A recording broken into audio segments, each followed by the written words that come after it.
Hello,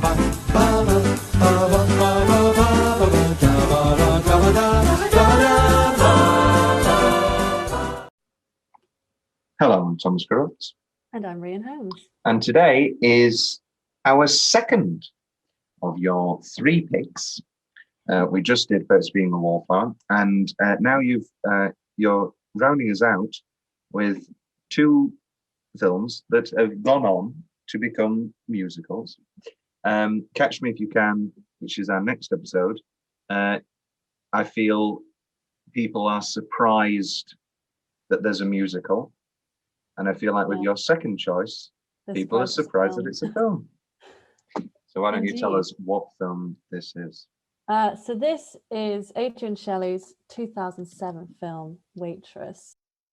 Say something sexy to me. What do you want me to say? That was great, baby. Wasn't it? Yes, absolutely wonderful. So, what seems to be the problem? I seem to be pregnant. Congratulations. Thanks, but I'm not so happy about it. I'm having the baby, and that's that. Uncongratulations. Thank you. The biggest mystery about Jenna Hunterson is how a girl this great ended up with a life like this. Hi. I don't care if she is a pie genius. I wouldn't trade places with her. No. Where's that money you made today? Right here in my pocket. Well, now hand it over. I'm inventing a new pie in my head. I hate my husband pie. There's a diner right near where I grew up. I had a mad crush on this waitress. You made me think of her. What do things say? It was a compliment. Nobody ever notices me in that way. You sure is getting fed. Pregnant, self-pitying loser pie. Flambe, of course. This is my top tier comfort film. I watch it when I'm happy, sad, in love, out of love. It's so multifaceted. So yeah, let's kick off. Yes, this was a virgin watch. I'd never seen this. And it was delightful. It was wonderful. I'm really glad you thought so. How you doing today, Joe? Same as yesterday, Jenna. How are you? Same train wreck. How's the bad husband? What if you decide to love the baby more than you love me? Just awful. What are you doing here? Wanted to see you. I can't have no affair because it's wrong, and I don't want Earl to kill me pie. Hold the banana. Maybe we could have a coffee or something. I can't have coffee. It's on the bad food list you gave me. What kind of doctor are you? You don't even know what you are deep inside. You're not just some little waitress. Make the right choice. Start fresh. I could find the whole meaning of life in those eyes. Wow. Falling in love, pie. Okay, back to reality. Jenna, no. Not with the door open.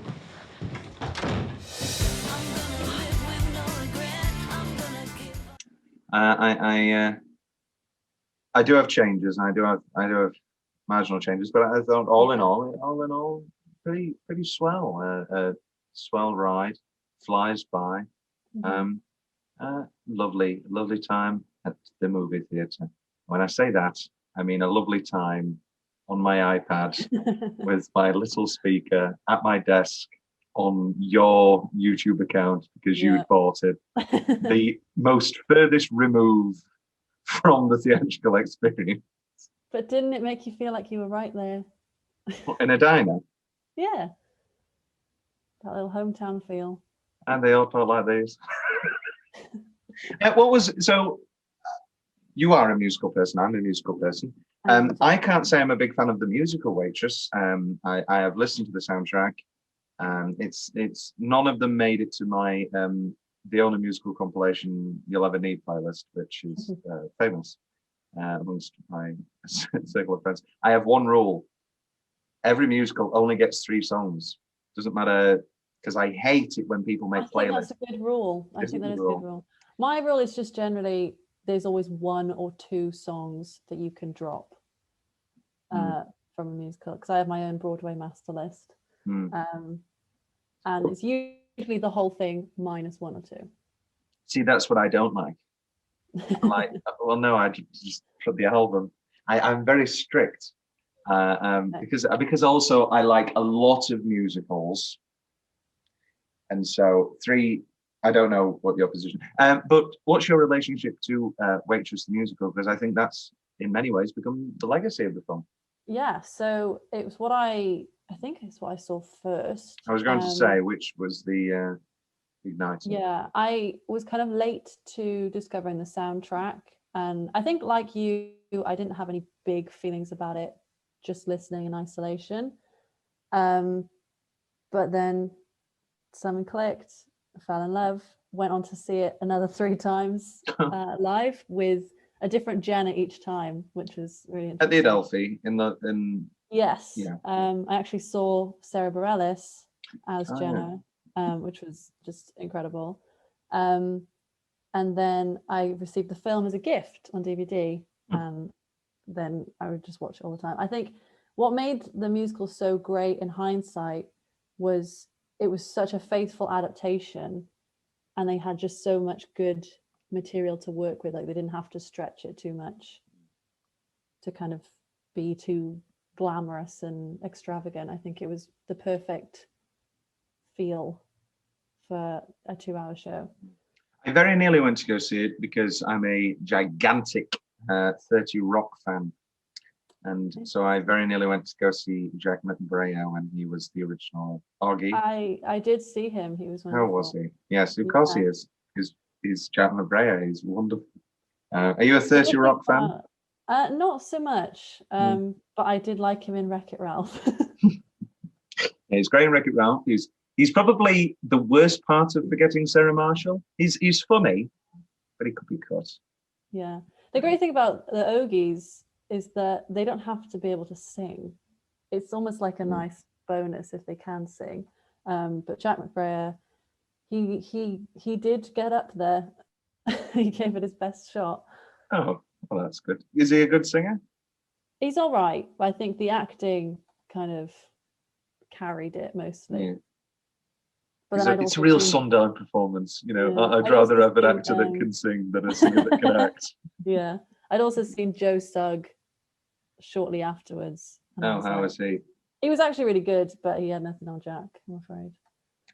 There we go. YouTube comments. I had no clue the musical was based off the movie. This is basically what they all are. That's the majority of them. Mm-hmm. Is in the Waitress musical fan hive? Is there a lot of movie fans, or is it always mostly sort of? I like the movie, but I don't really know. Like I only recently kind of joined the realms of like Waitress stan Twitter, and they're very much like musical centric, but I think they appreciate the film as like an additional thing. I feel like a lot of them, like me, discovered the show first and kind of fell in love with the music. So I don't know. The director, the movie, the musical are amazing. Such great choices in the Broadway cast, and I hope that Adrian Shelley is proud. This is another sad legacy of the film, is that obviously Adrian Shelley was tragically murdered following, pardon me, it like almost immediately prior to the film's releasing. Kerry Russell had to be brought in to do the director's commentary. And yeah, she was horrible murder. She was killed and then framed for a suicide, and then her husband said no, she would never leave a kid. She wouldn't kill herself. And then they found that it was some guy who was working on a nearby thing. Terrible, horrible thing. She writes, directs, and stars. She says things that sings the theme tune, writes the theme tune. And she's just delightful in this. She's wonderful. Yeah, she's Sean as Dawn. I think the wonderful thing is like, well, it's tragic that she didn't get to see the release and obviously the adaptation, especially when it was taken a lot from her own life. Yes. She wrote it as a tribute to her daughter, who she was pregnant with at the time of writing.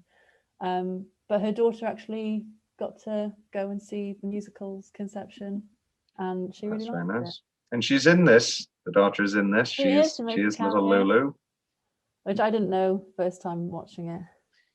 It's a nice little Easter egg. sigh, Hollywood, stop making movies like this post the MCU era. I wish they would go back. And that's from me. No. Post MCU era. It's 2007. No, I think they're saying to start making them again. But I don't think we ever will live in a post MCU era, which is the great travesty of my movie going life. I think it's nice having like kitschy little films like this as like the cornerstone of a certain time period. And it's nice as well that like the way the film is made, it's like the time is ambiguous. Like it could be the 80s, could be the 90s. Could be the 50s. I mean, obviously not. But I mean, they've got like corded phones and stuff. It's not the 50s, but it has that old town, lost in time. Sounds like the Twilight Zone. An old town, just a town in the middle of nowhere, lost in space and lost in time. Let's get into the body of the film with 10-minute stretch. Rhian, what are your nominations that jump out for best 10-minute stretch? Firstly, I had Jenna and Pomater's first kiss, or the lead up, when she's called back at 7 a.m. for him to tell her that spotting is a perfectly normal symptom of early pregnancy. I just think it's such a great journey in that one, like however long it is, probably 10 minutes, of them being kind of awkward and confused, and then angry, and then he's apologetic. And then it's like, boom. Well, I think it's that thing of people with certain scripts, people underestimate the degree of difficulty in playing a lead in a rom-com when it has tropes like bringing, because if Nathan Fillion wasn't so charming and clearly fumbly, and it could come off very easily just, creepy. and that happens all the time in rom-coms and romances and comedies.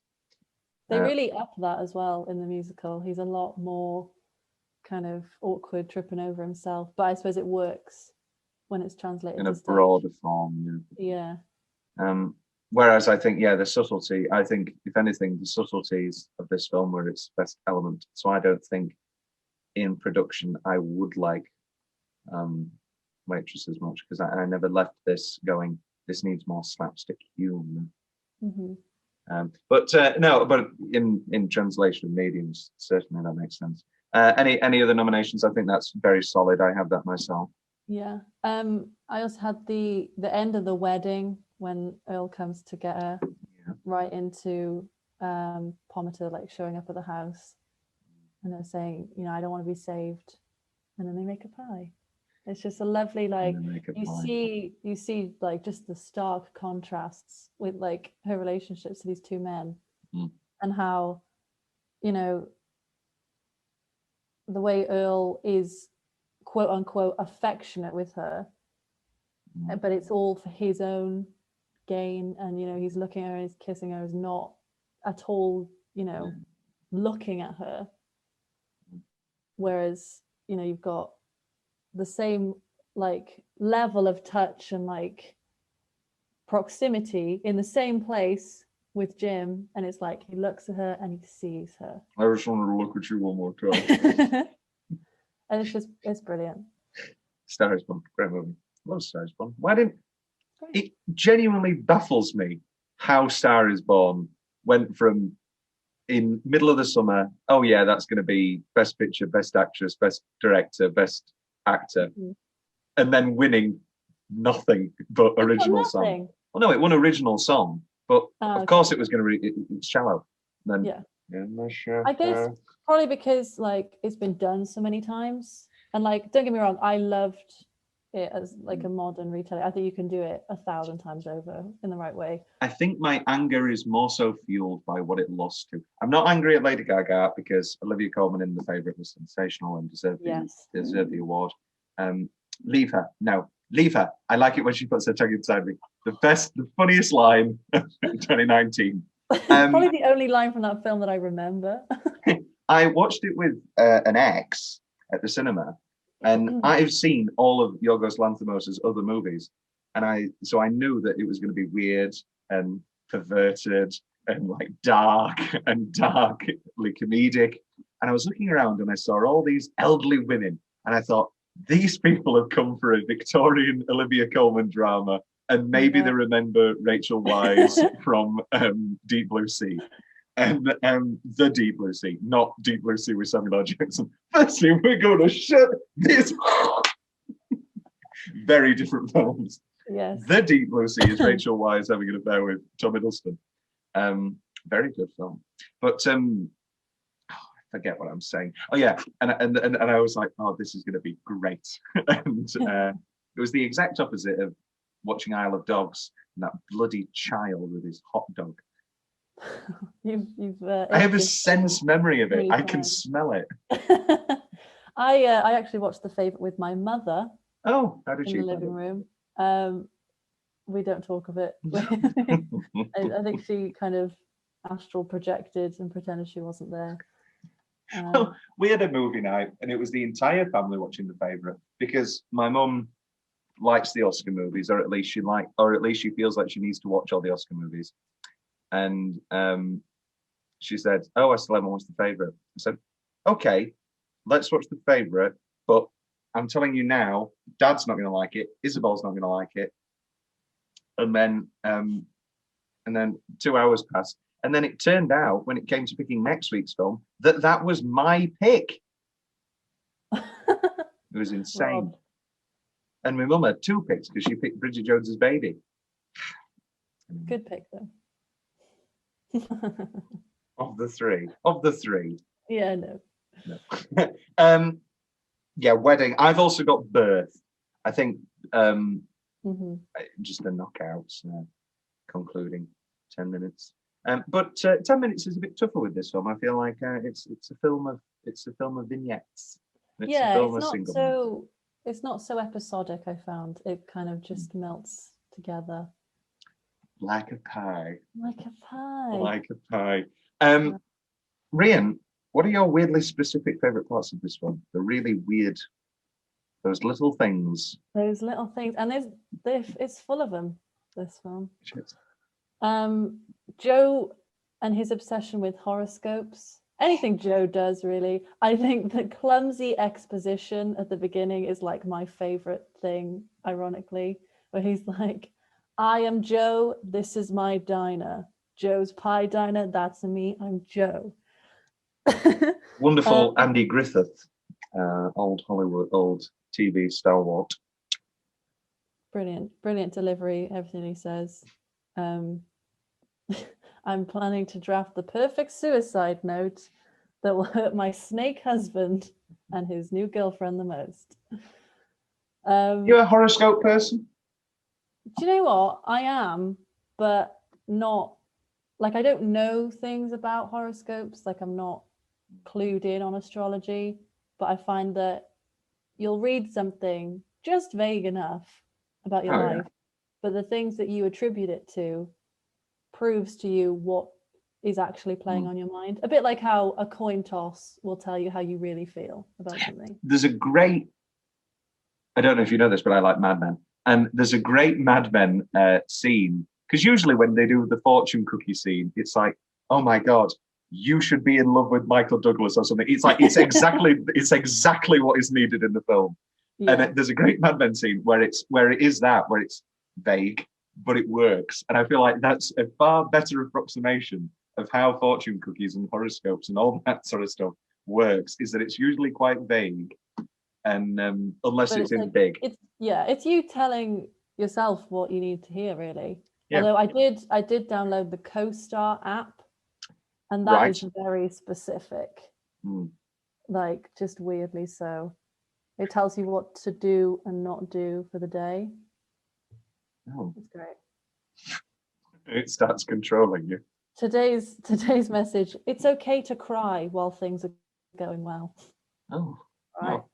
But does that make it more specific because you are then going tick, tick, or whatever? Like, I don't know. There's a lot of like convoluted mess here. Any other weirdly specific favourite parts? The moment that, Earl's just found all the money and you think he's gonna yell and hit her, and then he just breaks down crying. And it's the moment where Jenna kind of evaluates the situation and you see it on her face. She's like, I'm gonna have to lie. And she says, it was all for the baby. I think that was such brilliant acting from Kerry Russell. Yes, we've not mentioned Kerry Russell yet, who I dare say is the it's not controversial, is the linchpin of the film, is the reason it works so well. I think you could attribute it to Adrian Shelley and the writing and directing and handling on tone, but I think if it wasn't for Kerry Russell being so magnetic, human, funny, sexy at points when she's getting into the relationship, and just vulnerable at other points. It's a wonderful, wonderful performance. She's just very human. And I think having seen like different people take on the role of Jenna in the musical, it's quite apparent that you can do it a number of ways. Like I've seen it kind of people zeroing in on like her youth, and then others, making her seem a bit more mature and kind of worn down by the years. But I think she is like the perfect middle ground.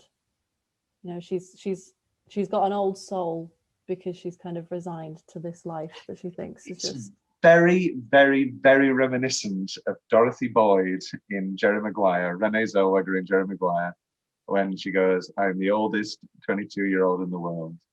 I don't know if she is 22. She's in her 20s. Have you seen Jerry Maguire? I haven't, but I know Renee Zellweger. She's great. Not People personally. talk about Bridget Jones being star making, and it obviously was, but it was Jerry Maguire. It was Jerry Maguire first, and Or just Shark Tale. Just like people always think it was people always think it's Holiday, but it's actually Lucky Star. I will never forget Madonna's #1 now because of Bridget Jones' Edge of Reason. My weirdly specific favourite parts of the film. I enjoyed, hooray, woohoo, you got great hair. I love just put those files on the floor, swiping the files, just little things for comedic beats I enjoyed. The say something dirty, what do you want me to say? And then it finishes. Oh, it's at the point where we don't know the extent of the horrors of their relationship, so it's a funny gag. And watching it back, it's like you've got to laugh or you'll cry. And her just wonderful resignment. I love both kisses. The whole gimmick of them being really professional and then kissing, it's wonderful. Brilliant. The smile montage where she's smiling. Yeah, I had that in my best single minute. The Friday sequence is what I called it. Yes, it's lovely. It's the slow to. I mean, it's a bit manic at certain points. You'd hope that she's not actually doing that to all her customers. But it does bring you into her ever-changing moods, which I think is a Paul Weller song. I can't remember. When Andy Griffith goes, "Pie Lady, listen to me," and without a doubt, my favourite part of the film was the matching dresses of Lulu and Jenna at the end, and I love. There's a bit in Terms of Endearment where the little daughter of Emma has a matching rain like a head shawl for rain, and so it's like plastic and covered, and she has the same one as her grandmother, and they're walking. I love matching outfits. It's so sweet, isn't it? Although I watched this most recently with David, and he said about the end, he was like, they've ruined the interior design. It looked better before. I literally had this in change. Her pies look worse and her diner looks worse. It looks atrocious. It's cool. It's hip. It's feminine. That's the point. What's feminine about fluorescence? Just get it. What outlives all genders? A good business and a good design of a layout that transcends. A good business. It needed a shake up. I don't think it did. It was well, actually, then show that it needs a shake-up. Earlier on, Yeah. have Joe go, nobody comes here anymore, and have it be quiet. It's always full because people clearly like the place. It's successful. Her pies are doing well. And also, what were those pies at the end? They looked like Dr. Seuss pies. They looked like Yeah. Do you know, Cat in the Hat. they were literally the things that they have at the Who Festival in the Grinch, where they're like stuffing different colours into Jim Carrey's Ambrosia. Or is that Edward Scissorhands? The Edward Scissorhands and the Grinch have the exact same scene of an outsider being force-fed mountains of food. Yeah. One of them has ambrosia. We move on. Soundtrack corner. Obviously, this is a different factor because we have a whole larger soundtrack to talk about.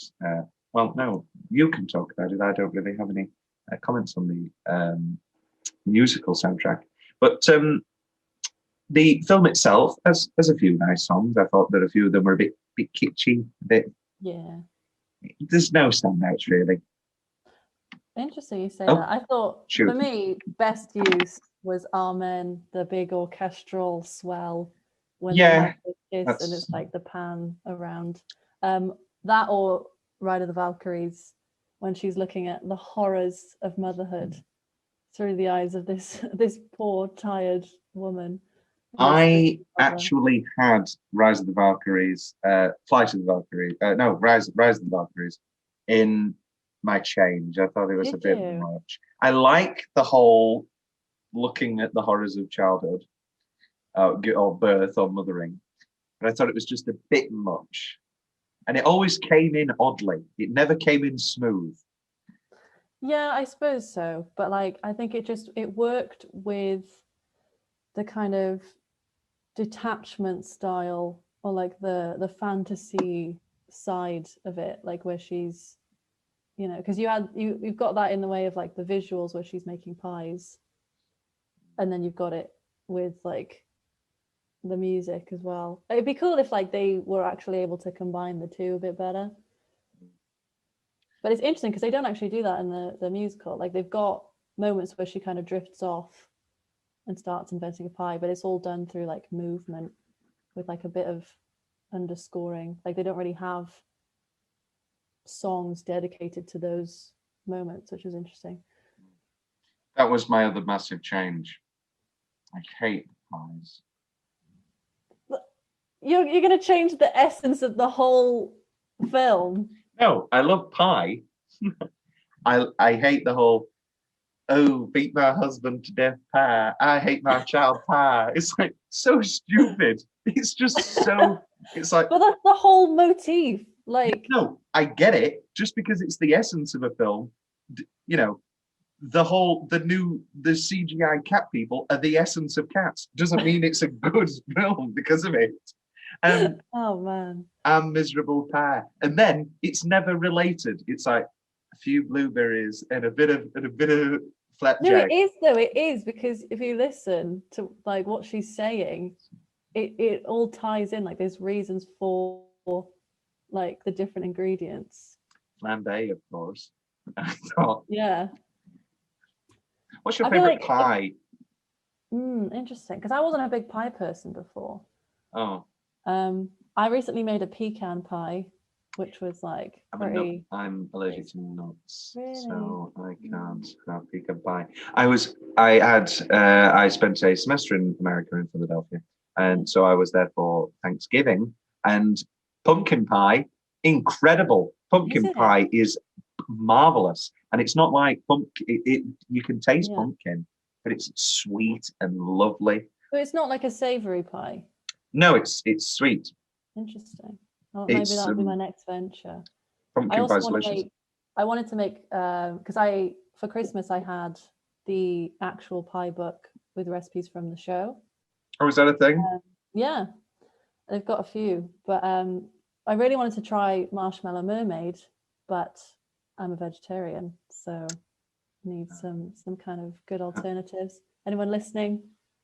Has some good vegan marshmallow. Surely they've made a veggie. I feel like they have, thing. but it's a bit of effort to To go on Google. To Google. Yes. So you mentioned how close to real life it was, which it is. To what extent? I know that she wrote it when she was with child. Yeah. Was she in a disastrous relationship, or is that Not as far as I'm aware. She seemed to have a very good relationship with yes, her. he with her set up husband. a lovely charity after her passing. Did.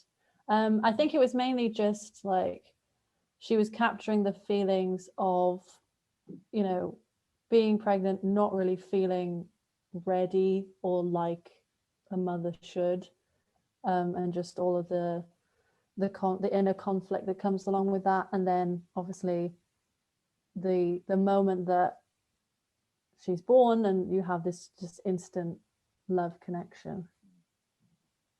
So I think Children are great. I just love children. I love babies in movies, children in movies. They're just delightful. Literally, if I ever have a little girl, there will be no movie that I am more like than Steve Martin in Father of the Bride. Like there are certain movies where I've realized I need to really watch a lot before certain things happen, because I'm not going to be able to watch Field of Dreams after my dad dies. I'm not going to be able to watch Tears of Endearment after my mum dies, and I probably won't be able to watch Father of the Bride when my daughter's when my daughter's about to get married. So it's like, oh no. And then Martin Shortall, come along. Oh, Mr. Boggs. Love Father of the Bride. What a great film. Best single minute then. Let's talk about how the chunks of the feature itself. The opening pregnancy test is just delightful and brings us into the world of the film and the tone of the film, which is a very, very, very, very, very specific speaking tone, and it's not realistic, but it's not unrealistic. It's vaguely, I dare say, it's vaguely poetic. It is. I think some of the dialogue. Oh, it's kitschy and trash. Yeah, it comes off like a bit unnatural at times, but you can't like downplay how good Adrian Shelley's writing is, and just the odd line will catch you off guard, and you'll be like, "Oh, that was good." It's that old folksy. Truths. You know, the Twilight Zone again. There was a writer for the Twilight Zone called Earl Hamner Jr. who went on more famously, I guess, to write the Waltons, and it's those old folksy, you know, tales as old as time, and you know, we all talk like this, folksy wisdom, and it's those age old truths that come about, and it's just wonderful. And we obviously meet Adrian Shelley as Dawn, and Cheryl Hines, who almost undoubtedly I think steals the movie. She's brilliant. Yeah. Just wonderfully funny, dry, and great jean jackets. Yes, that's the one envy that I have of the characters. The jean jacket.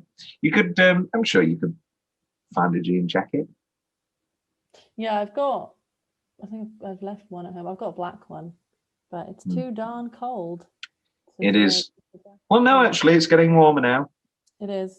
And by the time this comes out, it'll be the middle of summer. Exciting. No. It'll be October. It'll be cold again. Do you think you could release this on my birthday? When's your birthday? 24th. No, it comes out on the 21st. That's close enough for me. I'll wait 3 days and then I'll watch it.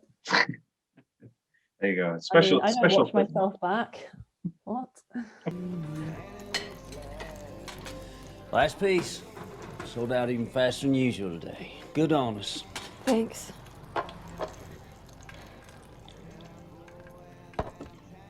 Cal, Yeah. are you happy? I mean, would you call yourself a happy man? Well, if you're asking me a serious question, I'll tell you. Happy enough. I don't expect much. I don't give much. I don't get much. I generally enjoy whatever comes up. It's my truth, summed up for your feminine judgment. I'm happy enough. Why do you ask? No reason.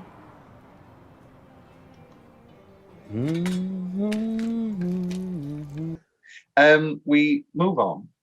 Oh no, we don't move on. I only said pregnancy test. There's plenty other best single minutes. 1 good minute. The bench, waiting for the bus, and that sort of initial flirtation with, say his name again, Dr. Panometer. Pometer. Yeah. Just stupid Rhian name. Pometer.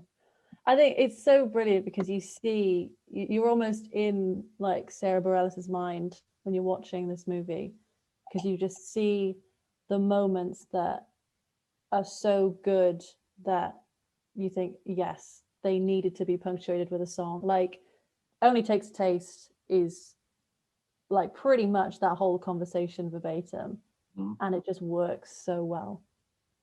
Yeah, it's that weird thing of watching movies after the musical, and it's that weird combination. And because one of my favorite films, full stop, is Sunset Boulevard, and one of my favorite musicals, full stop, is Sunset Boulevard. And I sort of came to that at the same time because it was a family, we're a big musical family, and so we would drive up to see me great grandma Mona, and would listen to the first half of a show on the way up and the second half of the way down. And Sunset Boulevard and Miss Saigon there with the big rotational CDs. And it's that odd thing of going, okay, there, yeah, that's a song. And I think in actuality, as much as I think it's the common argument within the musical community that we want more original shows, obviously. But then when it comes to adaptations, I think the weakest adaptations of films or books or all that is when they make their own, is when they try and make it their own. Because if you're going to adapt it, utilize what made the film successful. And as you talked about with Waitress, it's a very, very faithful adaptation. Absolutely. Whereas for me, maybe it's because Tootsie is another one of my favorite movies. Tootsie was like bad. Well, no, I didn't think it was as bad as everybody made out. But so many different plot changes, and I thought, no, you're making this worse and unrealistic. It's semi-believable that that Michael can get away with working on a soap show and dressing up as a woman and saying he has a makeup allergy, so he has to do his makeup at home. That's believable. It's not believable that he can be a Broadway leading lady 8 shows a week. That doesn't fit. And I understand that it's a musical, and so it makes sense to make it a musical. Yeah. But Tootsie is wonderful. I am not Emily Kimberly. No, I am not. I'm Edward Kimberly. You a Tootsie fan, Rhian? No, not so much. It's interesting because I feel like so many older movies, I think people are trying to do what like they did with Waitress now. They're taking so many older. Some Like It Hot's just been announced. Mrs. Doubtfire's in the works. Back to the Future. Yeah. Last show I watched before lockdown 3 was Sleepless in Seattle, the musical. It was a bit of a swing and a miss, I'm afraid. It had the potential to be very good, and it kind of fell. Sleepless in Seattle is just an odd film anyway, and yeah. it's a miracle that film works. I don't know anybody who would go, okay, let's try again, because it's a miracle that film works even half as good as it does. I mean, yeah. I'm big When Harry Met Sally, so I my love of Sleepless in Seattle is lessened, I think. I just don't think it's as good as When Harry Met Sally. But and also, I mean, Meg Ryan, unless you're going to get Meg Ryan in. I'd watch it if Meg Ryan was there, but she wasn't. Have you seen She Loves Me, perchance? Have I seen She Loves Me? Yes, I adore She Loves Me. Absolutely sensational. Obviously, that is the OG Shop Around the Corner, which, talking of Meg Ryan, then becomes You've Got Mail. Yeah, that's the way we think of it. I think that was a brilliant adaptation. FOX. People forget how sad You've Got Mail is, and that long stretches of that movie pass by where it's just Meg Ryan being sad about not being able to be the woman that her mother was. I know. It's like I'd hate Tom Hanks as well. Also, Tom Hanks, What about him? I don't know. Is he the ideal leading man? He's not, and that's why I'm in love with him. Like, I don't know what it is. It's like he's convinced everyone that he's like this debonair charmer. Yeah. Sleep Since Seattle works because they never share a scene together, and so you can believe it. But then That is it. You've hit the nail on the head, though. And then You've Got Mail is, oh wait, I just believed that they had chemistry for a whole 2-hour movie, and they don't. I mean, it's the enemies to lovers trope, isn't it? Yeah. And so Meg you can Ryan believe pulls that that. they hate each other, and then as a result, you can believe that transforms to love. Yes. Fine then. Ending this tangent, what is your favourite Ephron Rhian of the trilogy? My favourite what? Nora Ephron Meg Ryan movie of the trilogy of An I Met Sally, Sleeps in Seattle, and You've Got Mail. Interesting. I think 'cause I haven't seen any of them in like a while. Tell a lie. I think I watched Sleeps in Seattle like last year. I think You've Got Mail. It's the most satisfying build up. Well, then you got When Harry Met Sally. It's from I Met Sally. Yeah. Yeah, of course it is. Best line. Lots of little. Hang about. I didn't get to see him a single minute. Oh, you got it. I had the Friday sequence, like you said. The sex montage. Brilliant. Where she just jumps on him as he closes the door. Also, very risky move. Could have been the nurse.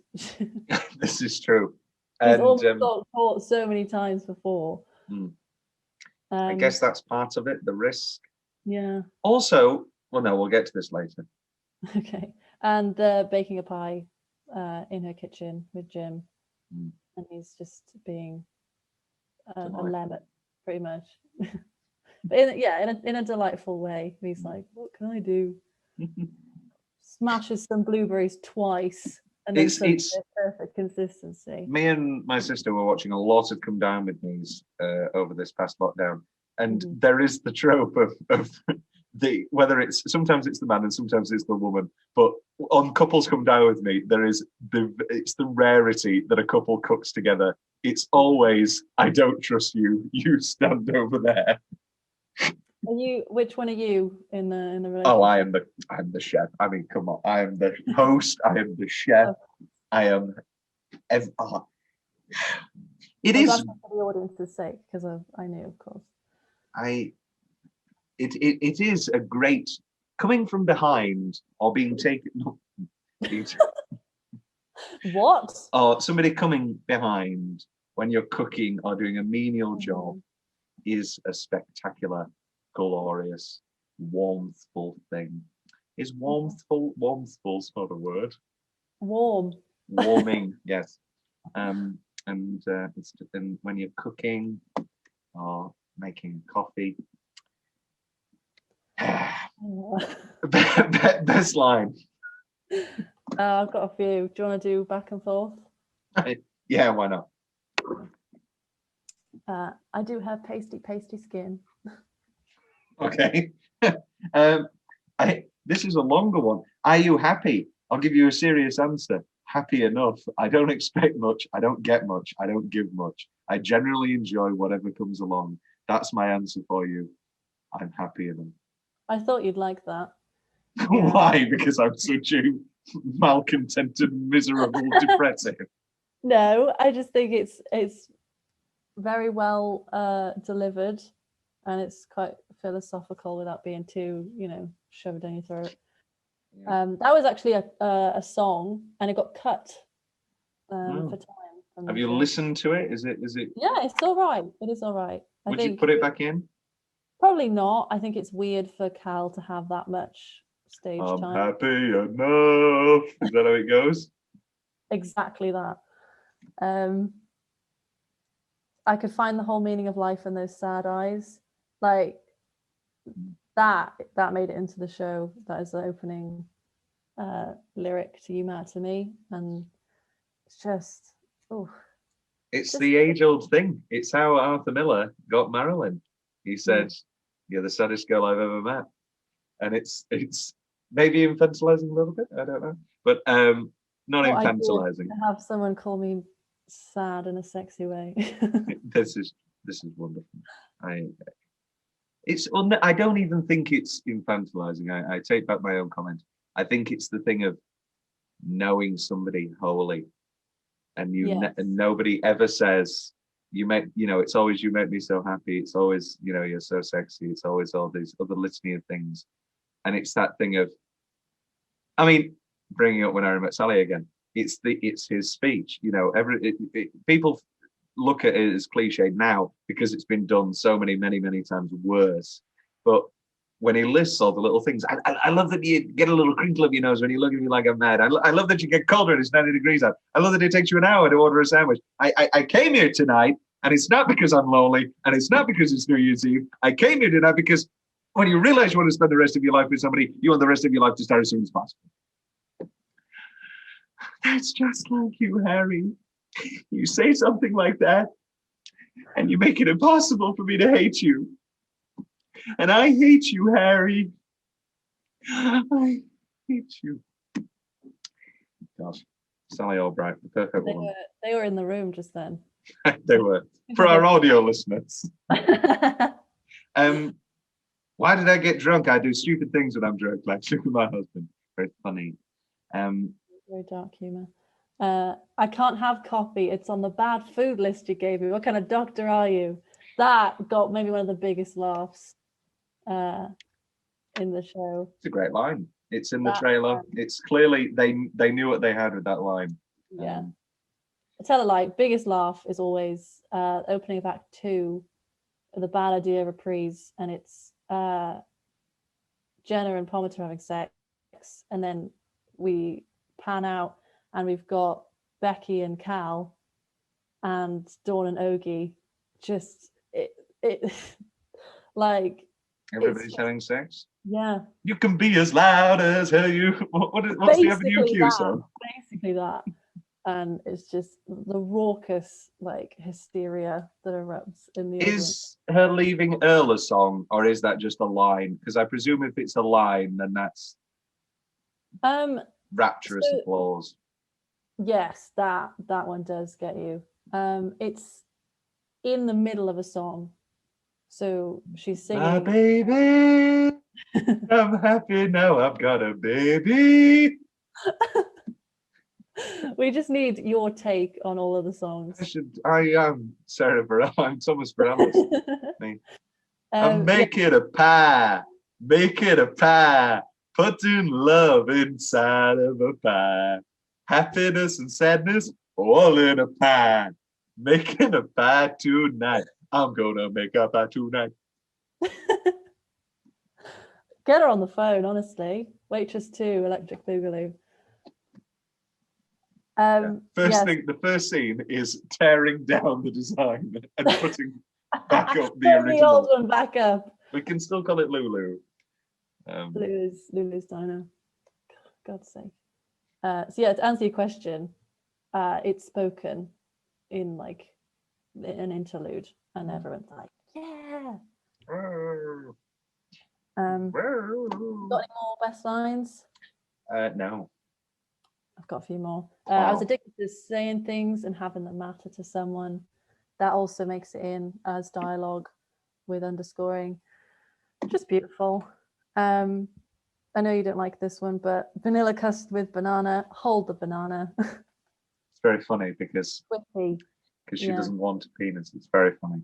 And just underrated Adrian Shelley line. You were the queen of kindness and goodness. Very nice.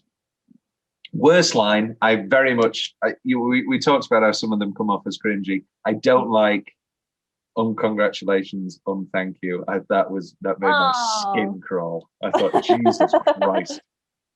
It's cute. Yeah, I guess. No, I it's guess. horrible. Best. What's the change? Best. What's the change? I've talked about the pies.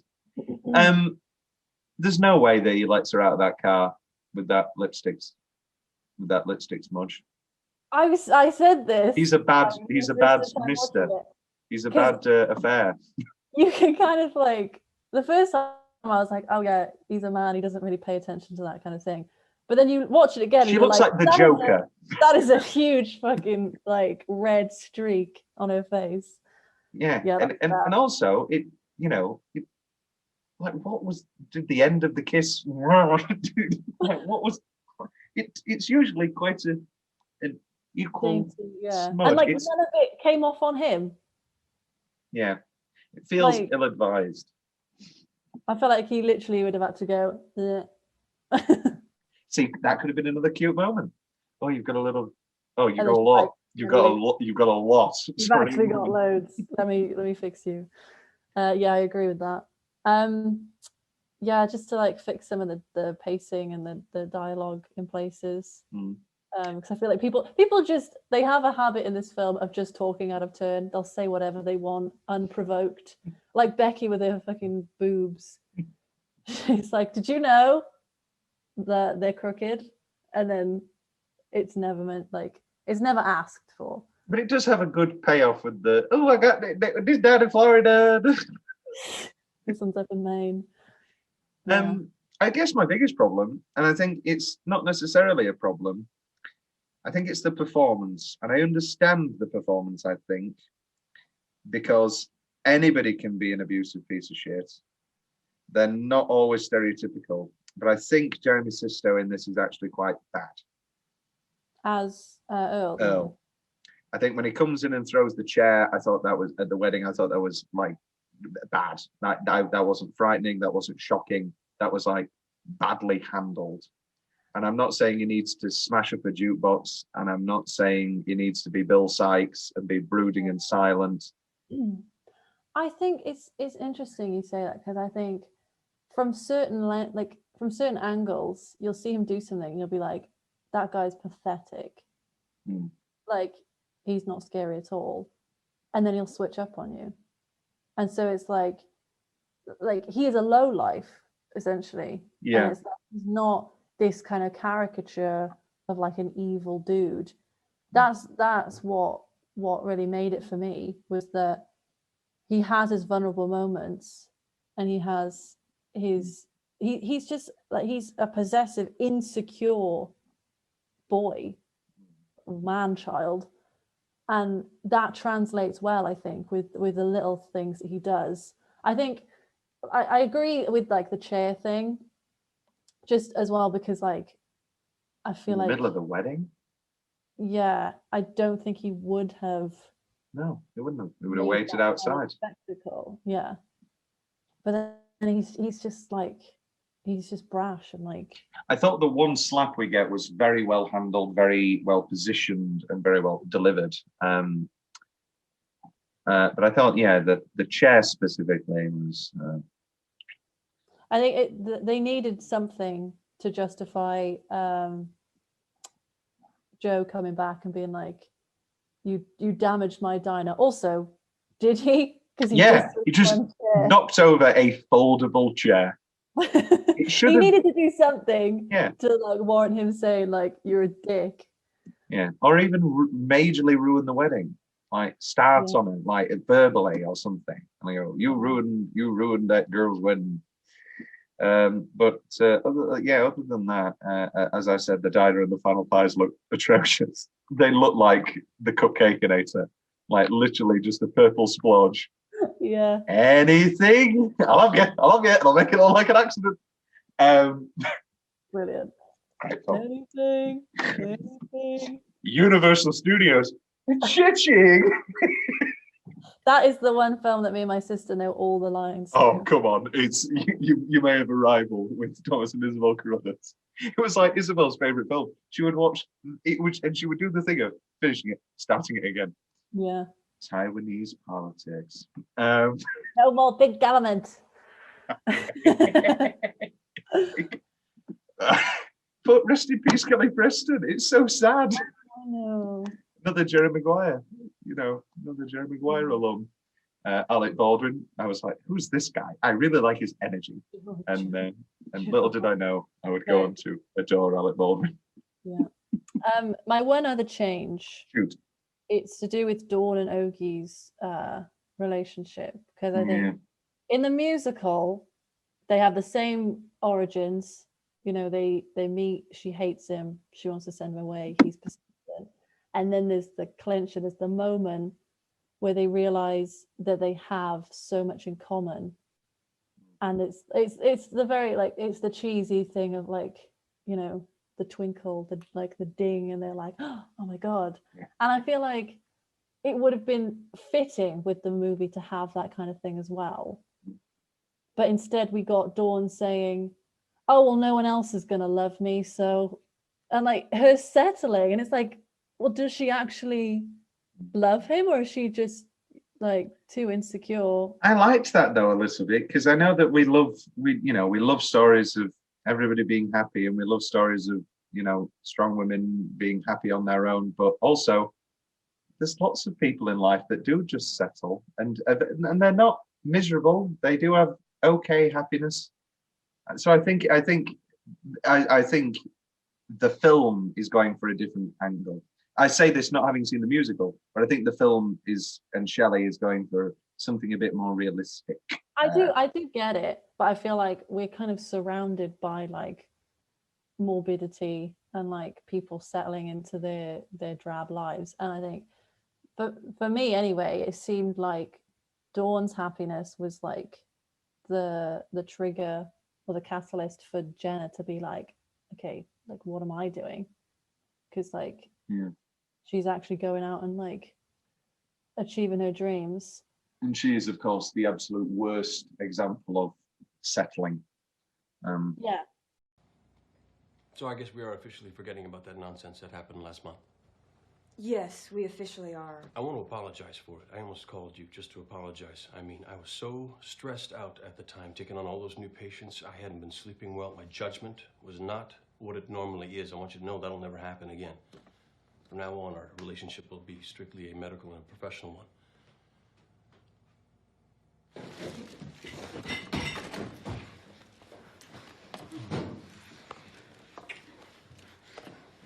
Jenna, no. Not with the door open.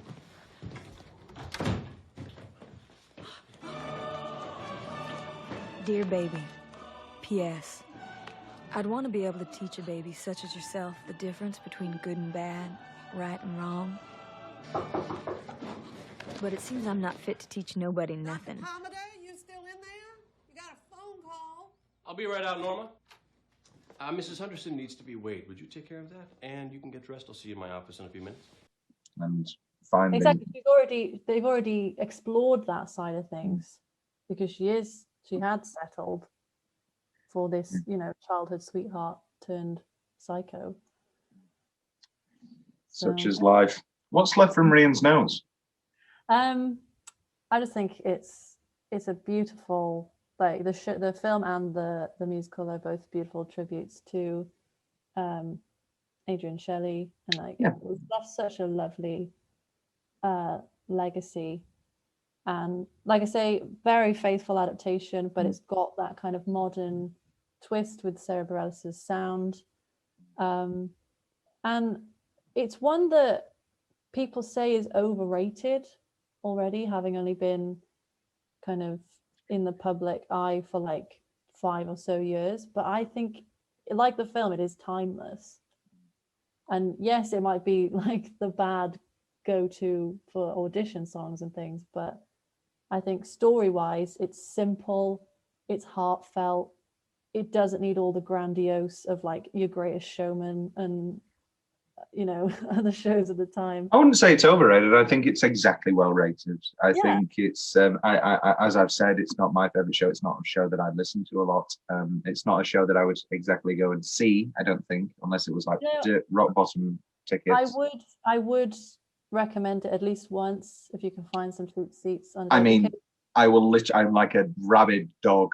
You could sit me in front of, I don't know, fucking one of those, that like Cirque du Soleil's. I will watch anything live. At this point, yeah. But no, it's like, there's another, obviously the other layer to the visuals is they've got a lot of physical theater and like in the same, but it works, and it's like things are they kind of dance through things, not in like a very I'm trying to sell this to you. Making a pie. Do people come on as pies? No.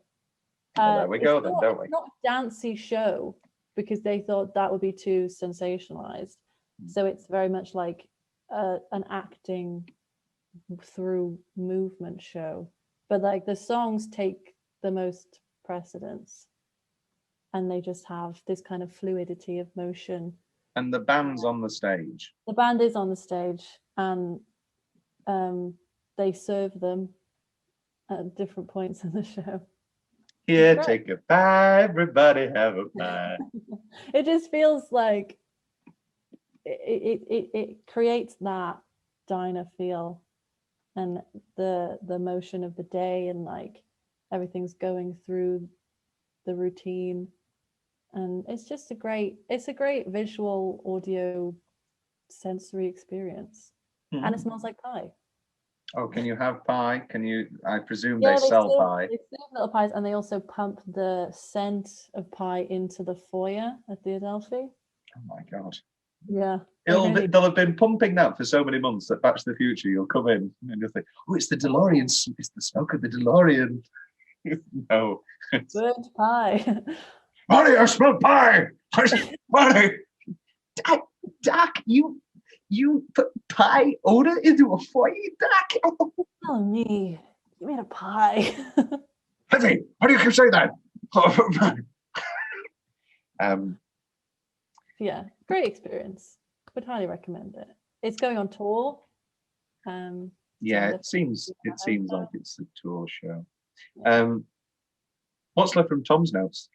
Nothing other than, speaking of Mad Men, Helen Bishop's in this. She's she's the divorcee from the first and second season, who is the mother of Glenn, and she's Doctor's wife. Oh, Francine, nice. Yes, she's wonderful, and even in that brief moment, she's very nice. And I simultaneously like that she's not a caricature of a cold, evil bitch or something. That because all of these like affair movies, they're always the other person's always evil. I mean, in this case, obviously Earl is evil. That's obviously. But I feel like it's always being like a feminist movie to not place too much emphasis on, oh, his wife is terrible. And it's the fact she asks, like, are you happy with her? And then she's like, don't answer that, because she doesn't want to consider that there is another, human being on the other side of things. Yeah, who's likely very upset. There is another change that kind of brings to mind, and it's like I wholeheartedly agree with her leaving Jim at the hospital at the end. I think it was a perfect thing for her. But the fact that she just very nonchalantly was like, you can go back to your wife now. If I was Francine and my husband had just had like a 6-month-long affair. But you don't know this. You don't know this. That's the thing. I'd want to know. And like, so you think that Jenna should confess to the wife? Maybe not even herself, but like, it's the fact that she kind of framed it as, okay, no one gets hurt this way. You can just go back to the life that was clearly not satisfying for you. And like, I know it's her movie, it's not his, so we don't need to know what he decides to do But it's the fact that she was like, no body count, we can end things here and everything will be fine again. And it's like, well, no, he's cheated on his wife for like a long time and he's in love with you. Because, and also, we can't have her say, you should tell your wife. Because if he is going to tell his wife, then he should be with Jenna. I don't know why they don't. I don't know. In all honesty, I know it's a realistic movie. Why did he have to be married? And I know that it's feminist, and I know that she's happy and content with her daughter and her business. Yeah. But why did he have to be married, and why couldn't they just get together?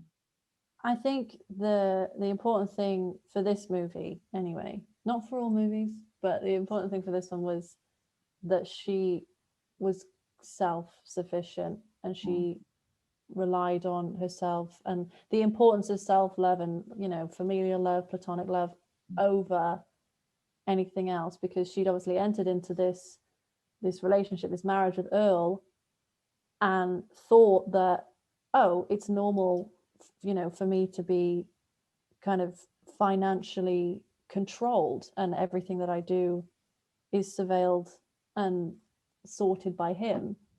And it's like she didn't have her own, you know, money, her own sense of agency. And so to go from that to just another relationship, I feel like would have discredited her journey. This has been the takeaway from our first 2 episodes. I first in a Wallflower, I wanted them to just get together anyway as well. I know, but he had to fix himself again. He had to do work on himself and be okay. Catch Me If You Can. They should just get together at the end. Tom Hanks. And what is it with me and like films where they don't get together? I was watching a film. I watched Enola Holmes. Oh my god!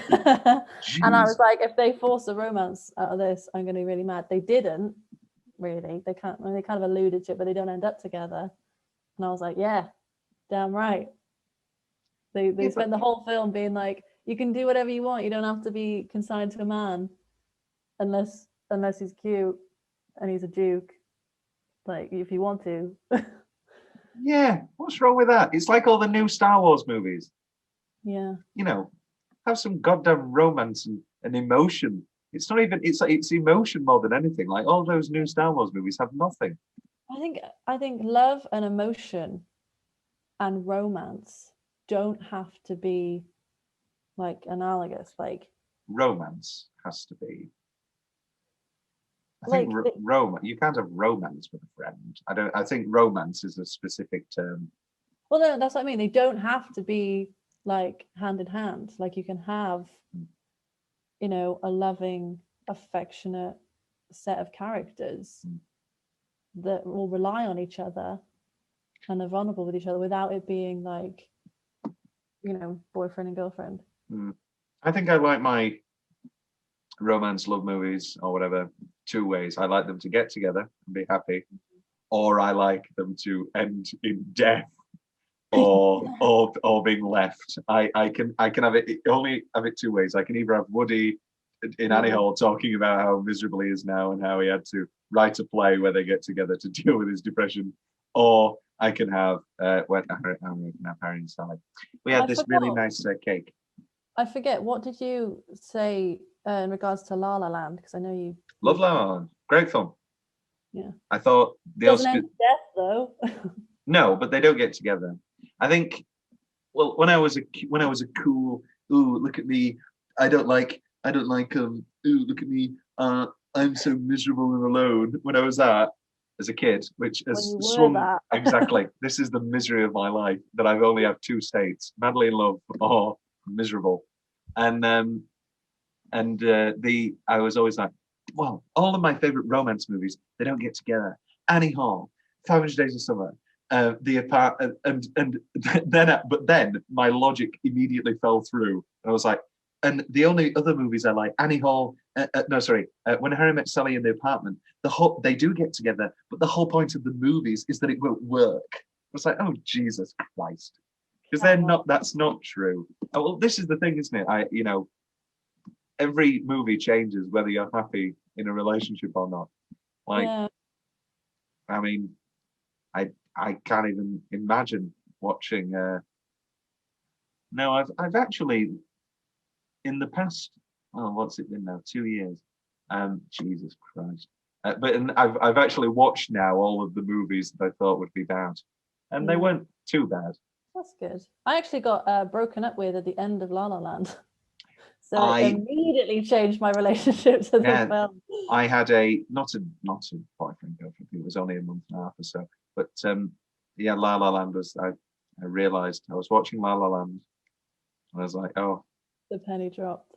This isn't going to work. But And it's not like a universal thing, like people watching with their significant others, and they're like, damn, maybe I should go start a jazz club. What kind of steps? And great movie. Loved La La Land. I thought the Oscars got it wrong. I thought La La Land should have been Best Picture, and I thought Barry Jenkins should have won Best Director. Wait, there's been a mistake. It is La La Land. Everybody blames Warren. It's not Warren Beatty's fault. Warren Beatty read it and he saw, and he was like, what's this? And then he showed it to Faye Dunaway, who was like, oh, Warren, you old codger. And she was like, La La Land. And everybody blames Warren. Oh. Well, you should blame Faye Dunaway. There is no alternate ending. The movie we get is the movie we get. But there are a few fun facts. And when I say fun facts, facts. Horrible murder facts. Horrible murder facts. No, we've talked about the horrible murder. The toddler who plays Lulu in the movies is her real daughter, Sophie Ostroy. Do we know? So this is 2007. I'm going to guess she's what, 4? Let's see. I mean, it would be easier to just Google it instead of me guessing. She's 18 now. 18 now, so she would have been. Quick maths. Oh, this isn't going to work. 4. She would have been 4. So I was right. Yeah. Oh, see, there we go. The movie was shot in 20 days. Alternate in the Earl relationship, when Jenna and Earl argue in bed, the scene originally concluded in a sexual encounter that Kerry Russell described as kind of rapey. It's one hell of a way to describe it. While filming the scene, however, Jeremy Sisto's sympathetic delivery of the line, "You're my sweet thing," caused Adrienne Shelley to reassess her original concept of the character, and she changed the scene on set to end with Earl quietly going to sleep. Interesting. I think we get enough bad Earl. I don't think. I think there's definitely like. Oh, forced, like coerced. There's a lot of coercion of. Yeah, it's just him again, looking at her and not seeing her. You know, Come on, it's been a month. Come on. Yeah, the line that's just sums him up as a character for me is, "You're the only person I've ever loved. You're the only person that's ever belonged to me." And it's like, you see how warped his perception of a relationship People is. don't belong to each other. Breakfast at Tiffany's. And it's like he's not doing this out of malice per se. It's because he genuinely thinks that he's in the right. Terrible thing. A good villain.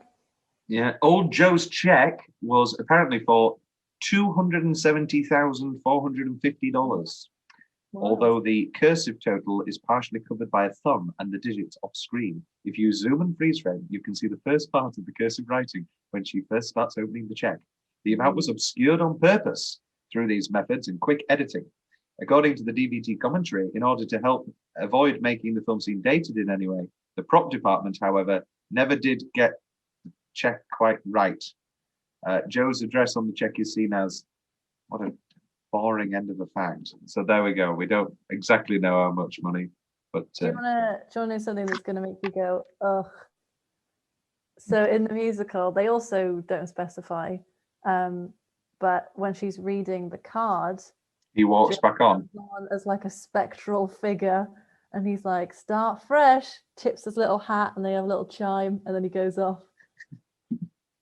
It's like, oh, making a pie in the sky. I'm making a pie in the sky. I'm in heaven. Yeah, also, we're going to put a link down below to Tom Carruthers' version of Waitress. It'll be on Spotify, SoundCloud. Apple Pie in Music. there's a whole song about Old Joe in Heaven called Pie in the Sky. And We should actually done that. I also thought that was a bit fumbled, actually, the dealing with Old Joe's death. Oh, yeah, he slipped in a coma. He's not coming out. I thought, fucking hell. That was quick. I feel like if they said like he's dead, it would have been too jarring. I think he needed to be like, dying. I think it didn't. I thought it shouldn't have been an operation. I thought it should have been, I'm gonna die, Jimmy. Well, Maybe they in alluded to it in his again clumsy exposition where he's like, "I haven't got many years left, so give me a pie." Yeah, it's. I think in the wedding dance, the lovely wedding dance they have. Oh, that's a song as well. Take it from an old man. What incredible name! Take it from an old man. Yeah. The last line is hold out your hands and take it from an old man. It's like my theory about A Whole New World being about them having sex on the carpet. You know.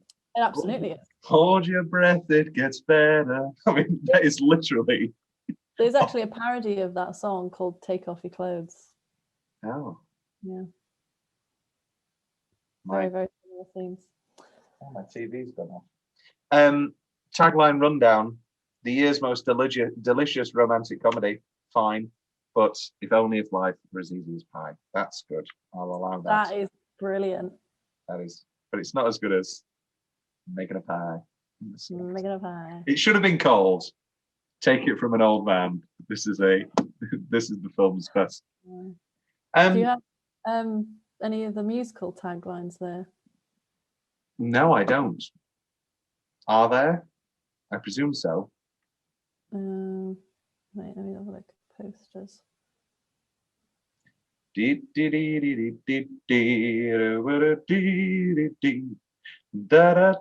only takes a taste. Oh. Is one of them. If only life were as easy as pie.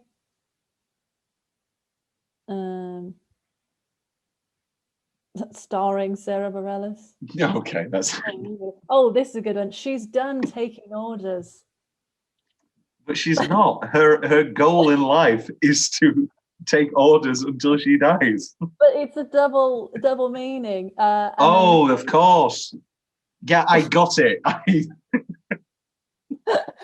Everyone deserves a slice of happiness. I mean, that's it. That'll do. That'll do. I liked. I like she's done taking orders. Yes, it works. Tom's big questions. We've talked about Francine. We've talked about Ogie. Why does Joe do a Hannibal Lecter sketch of? I've never understood it. I guess it's not set up. How easy would it be for him to be sketching earlier in a scene? It would be obnoxiously easy. He has a pencil in like a lot of his scenes. It would be obnoxiously easy to just have him draw a dog and just go, "Oh, you're sketching again, Joe." You don't even need to show him sketching. It would be insanely easy to set that up. They should have done that. It is nice in a way because it was like it's to show that he's not a heartless bastard, and all the times that he was there, he was actually taking an interest and like he took a shine to Jenna. I'm the drawings, please. I think having the card in itself, to my only friend, that was nice enough. The thing is, the drawing's not good. It's saved a little bit by Dawn and Becky's reaction. Yeah, because it's like they're just like, oh. Because it's like vaguely meant to be a joke, but then it's the clincher of the movie, like sentimentality and hope-wise and all that. So it feels slightly out of touch. All the same. Rhian, this is your second pick. We've got Catch Me If You Can next week. But what's your final thoughts on Waitress? I love it. I think I'm really glad that you liked it. Because it's not a perfectly crafted movie, but it's just it's a slice of happiness, if you will. I think it's the fact that it's simple, it's character driven, nothing, crazy happens to these people.